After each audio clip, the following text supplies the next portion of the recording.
যুদ্ধৰ বাবে বৃদ্ধি পাইছে মূল্য আমেৰিকাৰ পৰা ফ্ৰান্সতো বৃদ্ধি পাইছে মূল্য আন দেশতকৈ ভাৰতত বহু কমকৈ বৃদ্ধি পাইছে মূল্য ইন্ধনৰ মূল্য বৃদ্ধিক লৈ বিধানসভাত মন্তব্য পীযুষ হাজৰিকাৰ অধ্যক্ষ ডাঙৰীয়া মূল্য বৃদ্ধি অধ্যক্ষ ডাঙৰীয়া মূল্য ডাঙৰীয়া এখন মোৰ হাতত চাৰ্ট আছে আমাৰ সাউথ ইষ্ট এছিয়াৰ দেশবিলাকত তেলৰ দাম কিমান বাঢ়িছে তাত আছে ইউৰোপৰো আছে আমেৰিকাৰো আছে অসম বিধানসভাৰ আজি তৃতীয়টো দিন সদনত উত্থাপন হল বহু চৰ্চিত ইউচিচি বিধেয়ক তাৰ মাজতে মূল্য বৃদ্ধিক লৈ উত্তাল হৈ পৰিল সদনৰ মজিয়া সদনত মূল্য বৃদ্ধি আৰু ঋণক লৈ পীযুষ হাজৰিকা আৰু অখিল গগৈৰ মাজত হৈছে তীব্ৰ বাকযুদ্ধ মই আমাৰ চৰকাৰৰ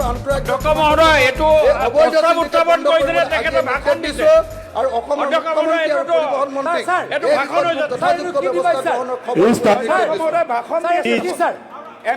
দেশত কিয় মূল্য বৃদ্ধি হৈছে পীযুষ হাজৰিকাই কাৰণ দৰ্শোৱাৰ সময়তে উত্তপ্ত হৈ পৰে সদন মূল্য বৃদ্ধি সম্পৰ্কে পীযুষ হাজৰিকাই ক'লে আন দেশৰ তুলনাত ভাৰতত মাত্ৰ 5%হে বৃদ্ধি পাইছে আৰু ভাৰতবৰ্ষত 5% অধ্যক্ষ ডাঙৰীয়া এইটো ভাল কথা হয়নে নহয় পৃথিৱীত 40% হাৰত তেলৰ দাম বৃদ্ধি পাইছে যুদ্ধৰ বাবে বাঢ়িছে মূল্য বৃদ্ধি আনহাতে পীযুষ হাজৰিকাই ক'লে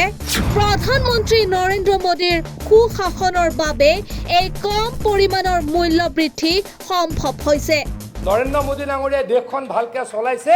পৃথিৱীত 40% এভাৰেজত তেলৰ দাম বাঢ়িছে আৰু আমাৰ দেশ ভাৰতবৰ্ষত মাত্ৰ 5% বাঢ়িছে দক্ষিণ পূব এছিয়া ইউৰোপ আমেৰিকাৰ তুলনাত ভাৰতত তেলৰ দাম কমকৈ বৃদ্ধি পাইছে news desk report Republic any